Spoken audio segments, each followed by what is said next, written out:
अस्सलाम वालेकुम students. Three phase AC supply आज का टॉपिक है।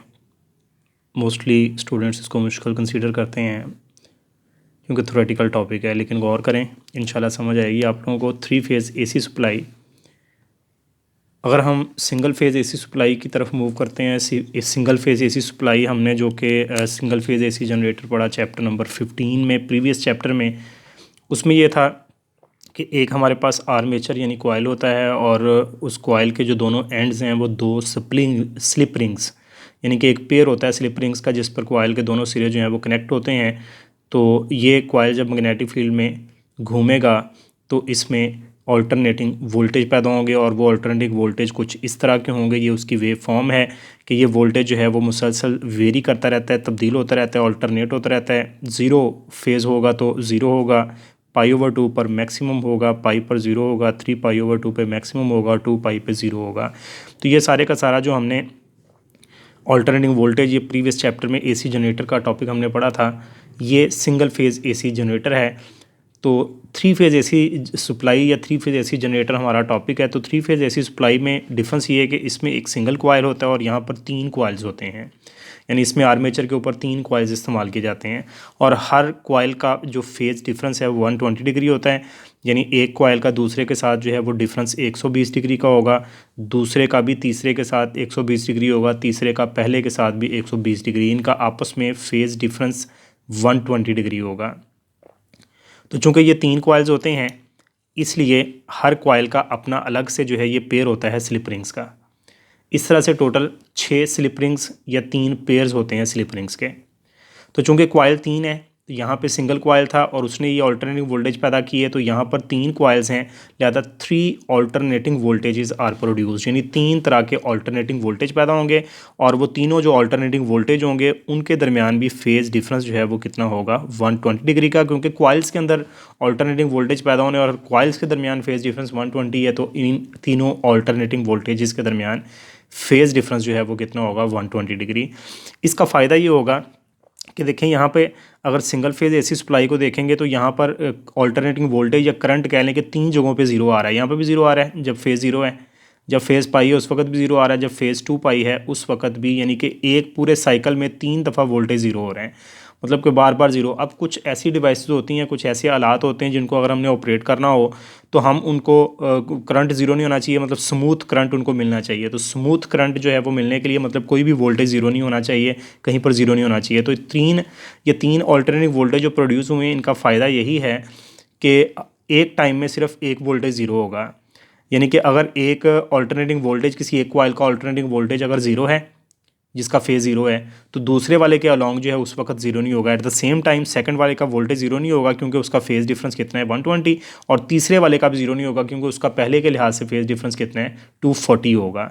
यानी कि अगर एक कॉइल का, मतलब यहाँ पर अगर मैं यहाँ पे एक कॉइल कंसीडर करता हूँ, ये सेकंड कॉइल कंसीडर करता हूँ, ये थर्ड कॉइल कंसीडर करता हूँ, तो फर्स्ट कॉइल का फ़र्ज़ किया इसका जो है इस वक्त वोल्टेज जो है वो ज़ीरो है, तो सेकंड वाले को ज़ीरो नहीं होगा क्योंकि इसका और इसका फेज़ डिफरेंस कितना है 120 का, और यहाँ से इसका तीसरे कॉइल के लिहाज से कितना बनेगा 240 डिग्री।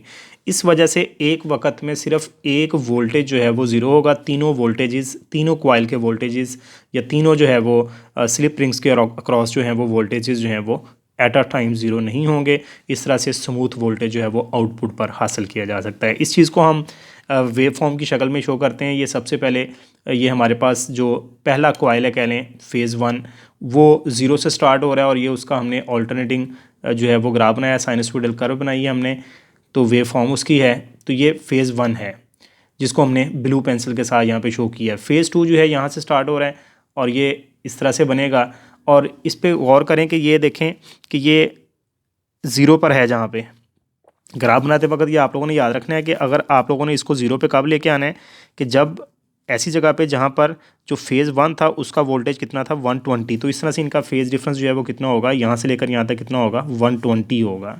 वो कैसे, मतलब कि ये पीक पर आप लोगों को पता है कितना होता है, पीक पे हमेशा कितना होता है π/2 यानी 90 होता है, π/2 यानी 90, और यहाँ पे हमेशा कितना होता है फेज़ पाई यानी 180, तो ये 90 है और ये 180 है, तो यहाँ पे करके जो है तकरीबन कह सकते हैं कि 120 होगा, यानी कि एस्टिमेटली हमने यहाँ पे बना लिया है। तो ये 120 जहाँ पर फेज़ है ना, यहाँ पे अगर मैं ऊपर लेके जाऊँ तो यहाँ पे यानी कि इसका जो है वो यहाँ पे ये 90 था, 90 से आगे बढ़ता हुआ यहाँ पे तकरीबन 120 है, जहाँ पे इसका क्या है 0 है।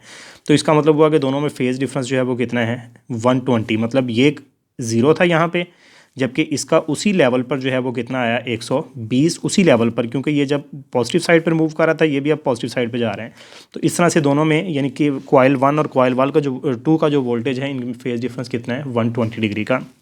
इसी तरह से जो तीसरा हमारे पास कॉइल था, उसका जो वोल्टेज होगा वो इस तरह का होगा कि वो जब 0 पे आएगा तो उसकी वैल्यू जो है वो कितनी होगी 240।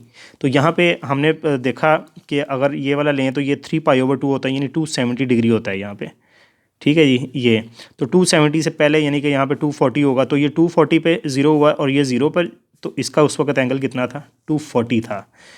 हाँ जी, ठीक है जी। तो इस तरह से यानी कि इस लिहाज से हम जो है वो कर सकते हैं, समझ सकते हैं इजीली कि ये चीज़ जो है इसकी जो है वो पॉजिटिव साइड पर ये जा रहा है, इंक्रीज़ कर रहा है, और ये भी पॉजिटिव इंक्रीज़ कर रहा था। तो इसका उस वक्त फेज़ 0 था, इसका उस वक्त फेज़ जो है वो कितना है, यानी जब इसका 0 हुआ तो उस वक्त ये कितना है 240 है।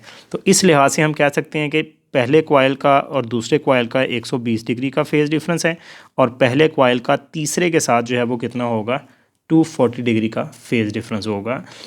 अब इनकी वाइंडिंग की तरफ आते हैं। वाइंडिंग इनकी कुछ इस तरह से होती है कि इनके टोटल 4 टर्मिनल्स होते हैं।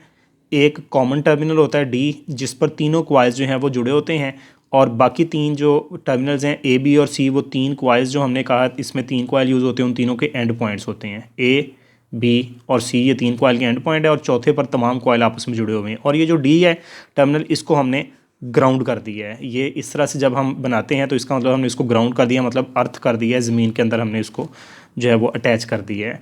तो ये न्यूट्रल लाइन होती है, इसका वोल्टेज 0 होता है। तो ये न्यूट्रल लाइन जो हो गई ये वाली, इसका बी के साथ, ये बी कॉइल का जो है वो लाइन है, या इसका सी के साथ या इसका ए के साथ जो वोल्टेज है न्यूट्रल लाइन का, किसी भी कॉइल के साथ या किसी भी लाइन के साथ जो वोल्टेज है वो 230 वोल्ट होता है। जबकि इनका आपस में, यानी ये सी है और ये कौन सी है बी, तो बी और सी में कितना वोल्टेज होगा 400 वोल्ट। इन दोनों लाइनों में 400 वोल्ट का पोटेंशियल डिफरेंस होगा, और ये जो दोनों हैं इनके दरमियान भी 400 वोल्ट का पोटेंशियल डिफरेंस पैदा होगा। तो इस तरह से ये वोल्टेजेस 400 वोल्ट तक भी प्रोड्यूस होते हैं। अगर हम न्यूट्रल लाइन के साथ किसी लाइन को यूज़ करेंगे 230 वोल्ट यूज़ कर सकते हैं। अगर हम इन 2 लाइनों को यूज़ करेंगे आउटपुट के लिए तो इनके दरमियान 400 वोल्ट जो है वो हम हासिल कर सकते हैं।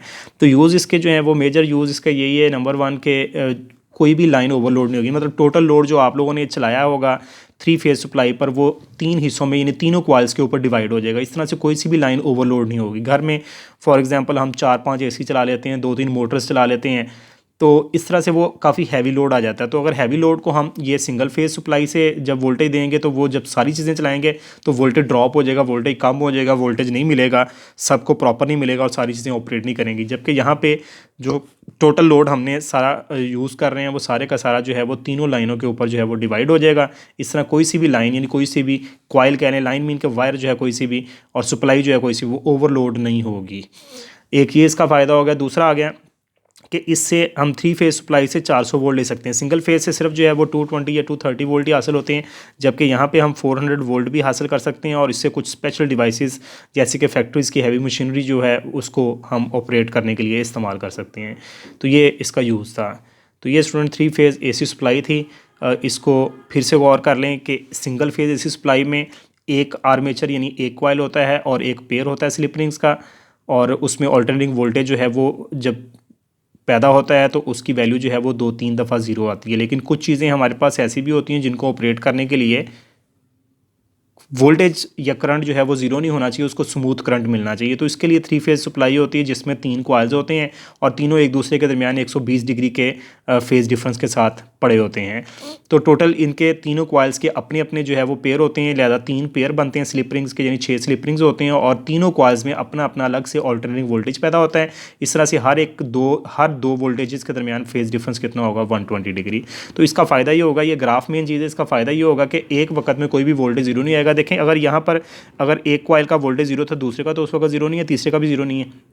तो ग्राफिकली आप लोगों को ये समझाइए कि ये पहले अगर कॉइल का लॉन्ग वोल्टेज है तो दूसरे का वोल्टेज आप लोगों ने यहाँ से स्टार्ट करते हुए जीरो पे कब लेके जाना है, जब जहाँ पर उसका जो है वो एंगल कितना था 120।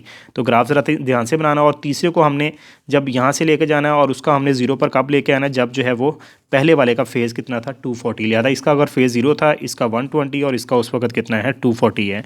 तो इस लिहाज से ये हमारे पास जो इनके ग्राफ बन रहे हैं, इनकी जो हमारे पास वाइंडिंग है वो कुछ इस तरह से होती है कि इनमें टोटल 4 टर्मिनल्स होते हैं। ए बी सी ये तीनों कॉइल्स के एंड पॉइंट्स हैं, जबकि डी जो है वो इनका कॉमन टर्मिनल है। कॉमन टर्मिनल को ग्राउंड किया होता है, ये न्यूट्रल होता है। न्यूट्रल लाइन और कोई सी भी, यानी ये न्यूट्रल वायर जो होगी, ये तार होगी ना ग्राउंड करेंगे तो ये न्यूट्रल वायर और ये जो कोई सी भी दूसरी जो है बी या सी या ए कॉइल है, इनके दरमियान वोल्टेज जो है अल्टरनेटिंग वोल्टेज 230 वोल्ट होता है। जबकि बी और सी यानी इनके आपस में या ए और सी के दरमियान जो है कितना एंगल कितना बनता है, हमारे पास अल्टरनेटिंग वोल्टेज 400 वोल्ट बनता है। तो 400 वोल्ट जो है वो काफ़ी ज़्यादा वोल्टेज है। कुछ स्पेशल चीज़ें चलाने के लिए इस्तेमाल की जाती हैं, हैवी मशीनरी इस्तेमाल करने ऑपरेट करने के लिए इसको इस्तेमाल किया जाता है। घर में जो चीज़ें होती हैं वो तो 230 वोल्ट पर ऑपरेट हो जाती हैं, उन पर कोई प्रॉब्लम नहीं है। जितनी भी चीज़ें हम यूज़ करते हैं वो सारी की सारी यूज़ हो जाती है। लेकिन कुछ स्पेशल डिवाइसेस होते हैं, हैवी मशीनरीज़ वगैरह होती हैं फैक्ट्रीज़ वगैरह के अंदर, उनको चलाने के लिए 400 वोल्ट चाहिए होते हैं, वो 400 वोल्ट यूज़ करते हैं। और दूसरा इसका फ़ायदा ये है कि टोटल जितना भी लोड हमने डाला होगा, जितनी भी घर में चीज़ें हम चला रहे होते हैं, heavy load machinery, air conditioners और मोटर्स वगैरह, पंखे वगैरह, जितनी भी चीज़ें हैं, अगर सिंगल फेज सप्लाई से हम उसको सप्लाई देते हैं तो वो थोड़ा सा जो है वो डाउन हो जाती है, यानी कि वोल्टेज ड्रॉप कर जाता है जब सारी चीज़ें चलाई जाती हैं। जबकि 3 फेज सप्लाई में क्या होता है कि टोटल लोड सब के ऊपर डिवाइड हो जाता है, इस तरह कोई सी भी लाइन जो है वो ओवरलोड नहीं होती। तो इंशाल्लाह नेक्स्ट लेक्चर के साथ दोबारा हाज़िर होंगे।